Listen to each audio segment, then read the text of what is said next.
Penney பல பறவைகளுடன் வண்ணமயமான காட்டில் வசிக்கிறார்.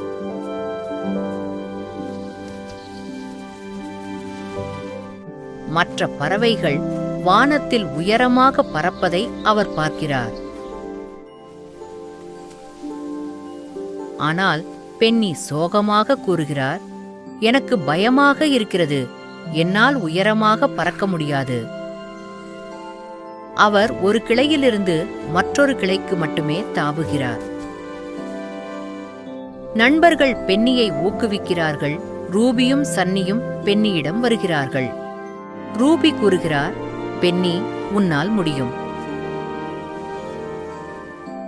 சன்னி கூறுகிறார், ஒன்றாக பயிற்சி செய்வோம். அவர்கள் மெதுவாக இறக்கைகளை அசைக்கிறார்கள். அவர்கள் சிரிக்கிறார்கள், விளையாடுகிறார்கள்.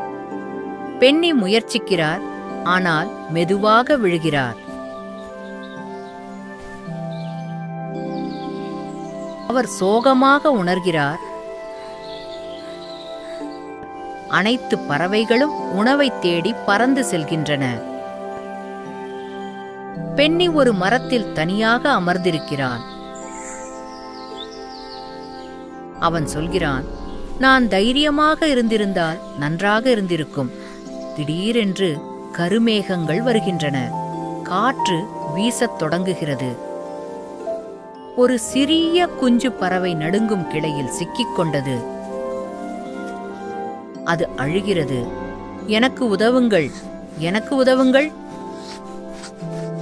பெரிய பறவைகள் அனைத்தும் தொலைவில் உள்ளன. பென்னி மட்டுமே அருகில் இருக்கிறான்.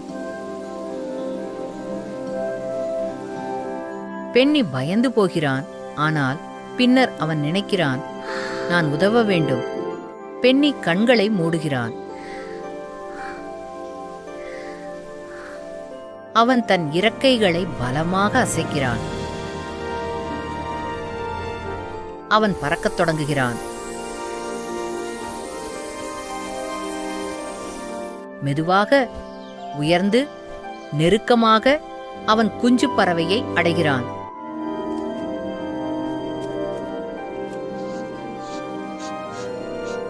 அவன் அதை பாதுகாப்பாக பிடித்து கீழே கொண்டு வருகிறான். அனைவரும் உற்சாகப்படுத்துகிறார்கள். அனைத்து பறவைகளும் தங்கள் இறக்கைகளை தட்டுகின்றன. ரூபி கூறுகிறார், நீ தைரியசாலி பென்னி.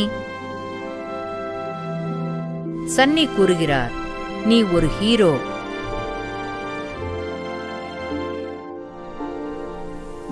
பென்னி சிரிக்கிறார்.